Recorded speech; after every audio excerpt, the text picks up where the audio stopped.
Swinging into theaters in 1981, Raiders of the Lost Ark is a beloved action-adventure film that is loved by all. Inspired by pulp action comics and movies that came before it, films like China and The Secret of the Incas gave Indy his classic look that we know and love today. Definitely makes the top 10 list of one of my favorite films, and I know it is loved by all that have seen it. From his hat to his whip, Indiana Jones became a pop culture icon. Let's dive into the prop guns he used in the film. Hey guys, if you like what you see here, do me a solid, drop a like, drop a sub. I love shooting, I love movies and video games, and my goal with this channel is to try to bring them together in some way, shape, or form.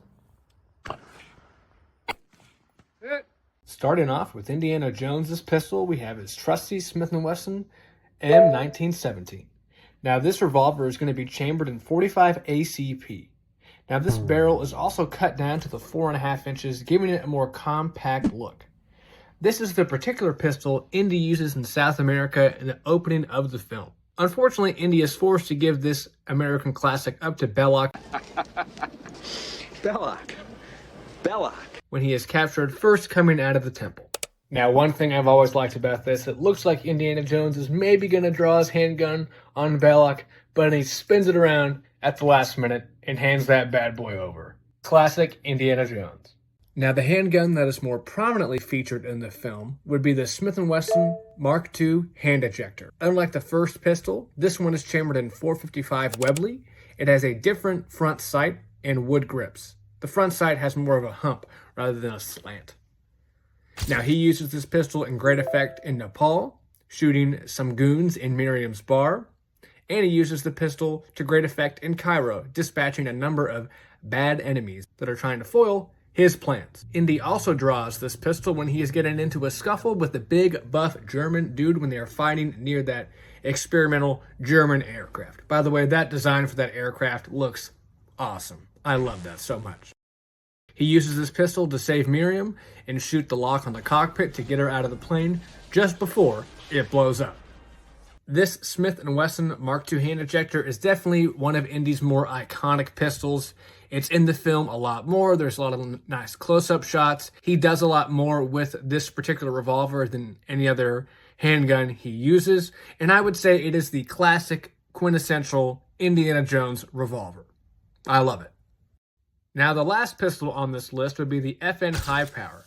Now, I always thought it was a 1911 until I got more into firearms and I realized it was a Browning High Power.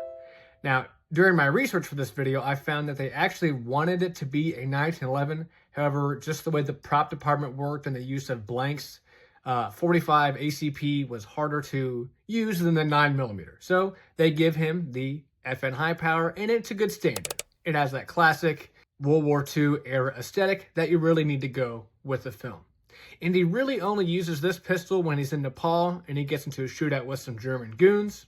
Now, I've always found this interesting. How did Indy get this handgun in Nepal?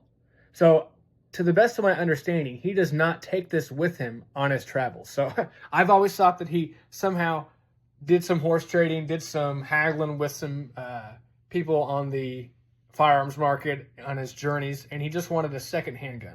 Now, I did see some behind-the-scenes set photos where he actually has a shoulder holster with this rig, so maybe he actually had this and it just wasn't shown in the suitcase, but either way, this gives him that nice classic Explorer handgun, but with a little bit more capability than you would find with a revolver at the time.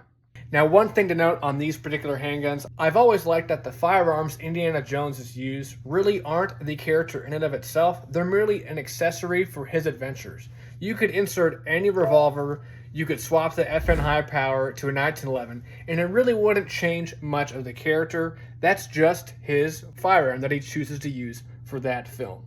Indiana Jones will use whatever firearm he has at his disposal to get the job done. I've always loved the FN High Power. I think if I was going to be an adventurer in this time period, I would want a semi-automatic 9mm handgun or even a .45. Give me 1911. It's fine.